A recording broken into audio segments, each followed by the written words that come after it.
Selamat datang di channel Detik Info. Jangan lupa like, komen, subscribe dan share video ini. Jakarta, CNBC Indonesia, Menteri Pendayagunaan Aparatur Negara dan Reformasi Birokrasi, Menpan RB, Cahyokumolo memastikan dana pensiunan PNS akan diterapkan dengan jumlah iuran pasti atau fully funded. Terkait pemberian jaminan pensiun, pemerintah akan melakukan reformasi sistem pensiun berdasarkan iuran pasti, kata Cahyo beberapa waktu lalu. Sementara itu, Direktur Jenderal Anggaran Kementerian Keuangan Askolani juga mengatakan, perubahan skema pensiunan telah selesai dibahas dan saat ini tinggal menunggu penyelesaian pembahasan peraturan pemerintah, PP. Nanti ditunggu resminya dari pemerintah pada waktunya, ujar Direktur Jenderal Anggaran Kementerian Keuangan Askolani kepada CNBC Indonesia, Jumat lalu. Perubahan skema pensiunan ini dilakukan sebagai salah satu langkah untuk memberikan uang pensiunan yang lebih besar kepada PNS saat habis masa kerjanya. Selain itu, skema terbaru ini juga akan mengurangi beban APBN. Saat ini, APBN harus mengeluarkan anggaran sekitar 120 triliun rupiah setiap tahunnya untuk pembayaran pensiunan. Pembayaran pensiunan ini setidaknya diberikan kepada pensiunan PNS TNI, Polri yang jumlahnya sekitar ke 3,1 juta orang. Kepala Badan Kepegawaian Negara, BKN, Bima Haria, menyebutkan pembahasan skema pensiun fully funded masih bergulir pembahasannya di Kementerian Keuangan. Namun, akan segera selesai agar bisa diterapkan dalam waktu dekat. Skema DAPEN PNS Pay As You Go yang masih berlangsung hingga saat ini adalah skema dana pensiun dari hasil iuran PNS sebesar 4,75% dari gaji yang dihimpun PT Tabungan dan Asuransi Pensiun, Persero, Taspen ditambah dengan dana dari Anggaran Pendapatan dan Belanja Negara, APBN. Sementara dengan skema fully funded, uang pensiunan yang diterima PNS akan lebih besar, karena iuran yang dikenakan adalah persentase dari take home pay (THP), yang jumlahnya lebih besar. Sehingga yang pensiunan yang diterima jumlahnya akan lebih besar dari skema saat ini. Skema fully funded selain diambil dari persentase THP, ready viewed pembayarannya juga akan dibayarkan patungan antara PNS dan pemerintah sebagai pemberi kerja. Ke depan sistem ini diubah fully funded, PNS akan bayar iuran sebesar persentase dari THP, bukan gaji, sehingga uang pensiun akan mendapatkan besaran yang lebih baik dari sistem Pay As You Go, kata Kepala Badan Kepegawaian Negara, BKN, Bima Haria beberapa waktu lalu. Skema DAPEN PNS saat ini, kata Bima, membuat pembayaran iuran PNS sangat kecil karena dari gaji pokok. Sehingga saat pensiun mendapatkan tunjangan hari tua sekaligus yang jumlahnya dinilai tidak mencukupi. Menteri Pan RB, periode tahun 2016 sampai tahun 2018, Asman Abnur, sebelum lengser dari jabatannya, sempat mengatakan salah satu negara yang bisa menjadi tolak ukur dalam melaksanakan skema pensiun fully funded adalah Korea Selatan. Menurut Asman, negara ginseng tersebut memberlakukan dana pensiun sebesar 20% dari gaji pokok, di mana 10% dibayar pemberi kerja dan 10% sisanya dibayar oleh PNS. Skema ini dianggap lebih baik dalam memberikan dana pensiun. Sebagai contoh, uang pensiun yang diterima PNS Korea Selatan mencapai $4.000 per bulan sementara uang pensiun yang diterima $350 per bulan. Tapi catat, mereka bukan memotong gaji, tapi masing-masing pemberi kerja dan pemberi kerja membayar iuran. Akumulasi semua total yang dicadangkan akan dikembalikan saat pensiun, ujarnya mengutip CNN Indonesia kala itu. Dengan skema fully funded ini, bukan tidak mungkin pensiunan yang diterima PNS lebih besar. Bahkan, catatan Kemenpan RB pegawai eselon 1 di kementerian bisa mendapatkan pensiunan hingga 20 juta rupiah per bulan. Sementara itu Menpan RB Cahyokumolo juga mengatakan saat ini sistem tersebut belum bisa terrealisasi karena pandemi COVID-19 yang melanda sejak tahun lalu dan masih dalam pembahasan. Pemerintah fokus melakukan refocusing anggaran untuk kesehatan dan bantuan sosial, Bansos. Sebenarnya ada pada awal Januari tahun 2020 sudah ada inisiatif mengadakan rapat di Kemenkeu, yang undang Pak Mendagri dan kami juga untuk bahas detail, katanya. Ini tapi karena ada pandemi COVID-19 sehingga konsentrasi anggaran untuk infrastruktur kesehatan dan bansos, sehingga ini belum sempat dibahas tuntas. Adapun jenis dana pensiun yang perlu diketahui yaitu, lembaga dana pensiun mengumpulkan dan mengelola iuran yang dibayar baik oleh peserta atau pemberi kerja.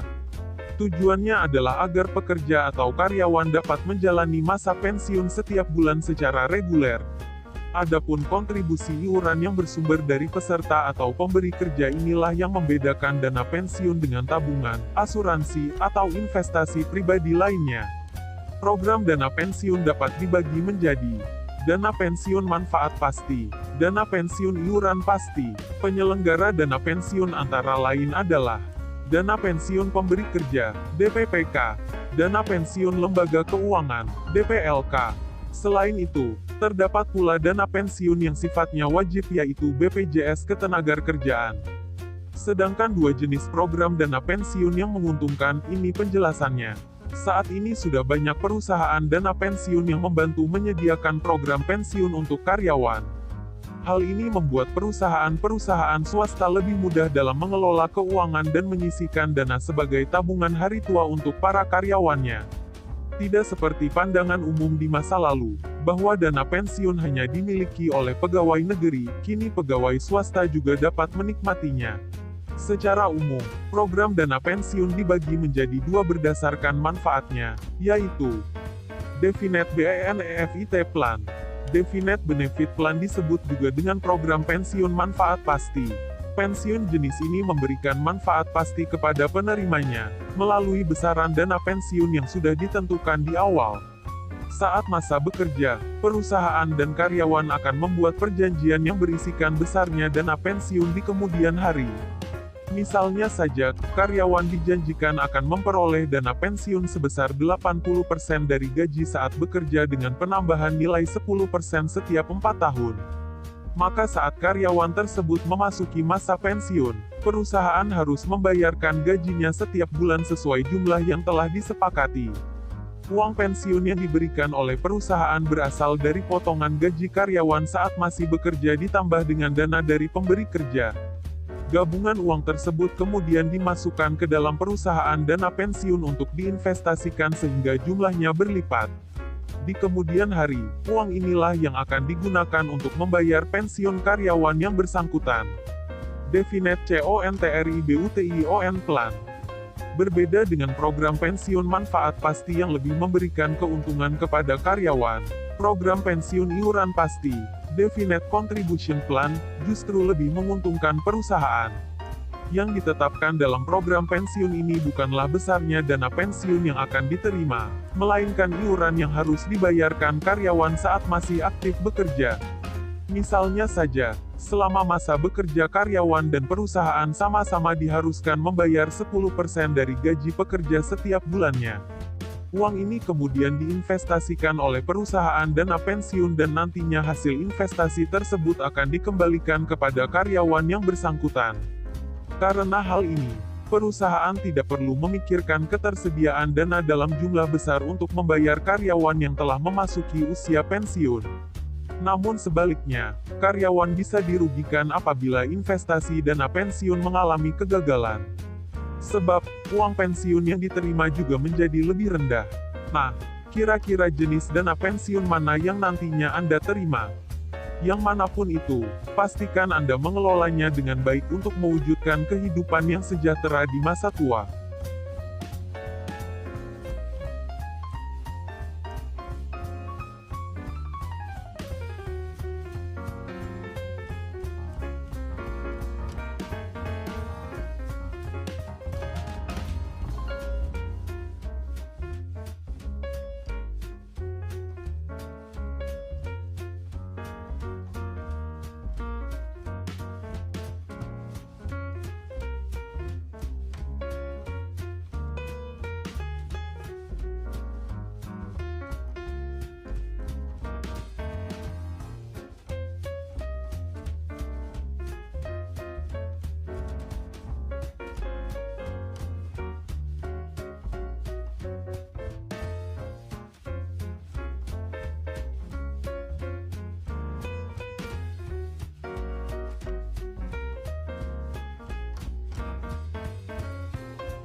Demikian berita ini. Terima kasih telah menonton channel ini.